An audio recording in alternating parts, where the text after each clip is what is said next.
یہ کہ بیماری کی وجہ سے وقتی طور پر وقفہ کر لینا جائز ہے.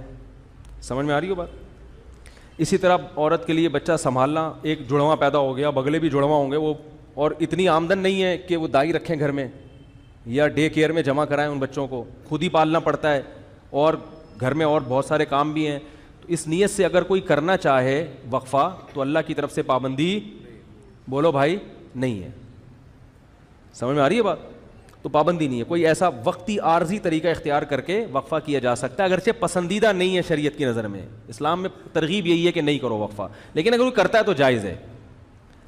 لیکن یاد رکھو اس نیت سے وقفہ کرنا کہ میں اسکول کی فیسیں کہاں سے بھروں گا. تمام علماء چاہے دیوبندی ہوں، بریلوی ہوں، اہل حدیث ہوں، چاہے وہ عرب ہوں، چاہے وہ عجم ہوں، اس پہ پوری دنیا کے علماء کا ایک اجلاس ہوا تھا، دلائل سے بحث ہوئی تھی. سب کا متفقہ فتویٰ ہے کہ اس نیت سے کہ میری جیب پہ بوجھ نہ پڑ جائے، اس نیت سے وقفہ کرنا حرام ہے، گناہ کبیرہ ہے، اللہ پہ الزام ہے، اللہ کے عذاب کو دعوت دینے والی بات ہے. اللہ کو غضب آئے گا. جس خدا نے تجھے پلا کے اتنا بڑا کر دیا، تو یہ سمجھتا ہے کہ تیرے باپ کی کیلکولیشن کی وجہ سے تو پلا ہے.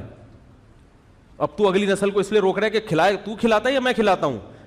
قرآن کہہ رہا ہے نحن نرزقکم، ہم تم کو بھی رزق دیں گے، وإیاہم، اور ان کو بھی. علماء کہتے ہیں غریبوں کے لیے نازل ہوئی ہے.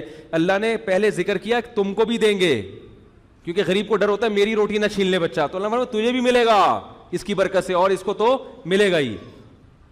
اور آج کل زیادہ تر حمل جو روکا جا رہا ہے وہ اسی نیت سے کہ کھلائیں گے کہاں سے، تنخواہ میں پورا نہیں ہو رہا. سب کی زبان پہ یہی ہے. اسلام میں کیا ہے؟ فیملی پلاننگ والے کہتے ہیں پہلے انتظام کرو پیسوں کا، پھر بچے پیدا کرو. اسلام کہتا ہے نا نا نا نا نا نا نا نا نا. غربت دور کرنے کا ذریعہ کیا ہے؟ نکاح اور اولاد کی کثرت، جو میں انشاءاللہ اگلے بیان میں احادیث پیش کروں گا اس پر. تو یہ دوسرا طریقہ جائز ہو گیا کہ سنبھالے نہیں جا رہے تو ٹھیک ہے، وقتی طور پہ روکا جا سکتا ہے. اور اس نیت سے حمل روکنا کہ لوگ کیا کہیں گے اتنے بچے، اس نیت سے بھی حمل روکنا کیا ہے؟ حرام ہے. اسی طرح علماء کا اجماع ہے کہ اس نیت سے حمل روکنا کہ بیٹی نہ پیدا ہو جائے.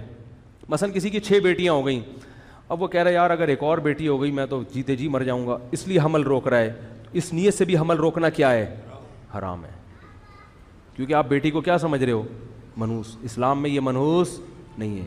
بیٹی کے خوف سے اگر حمل روک رہے ہو حرام. اور بہت سے لوگ اس لیے روک رہے ہیں کہ یار ایک بیٹا مل گیا، اب ہمیں ایسا نہ ہو بیٹی پیدا ہو جائے تو اللہ کا عذاب آئے گا. بھائی اس دنیا میں اللہ برکت چھین لیتا ہے.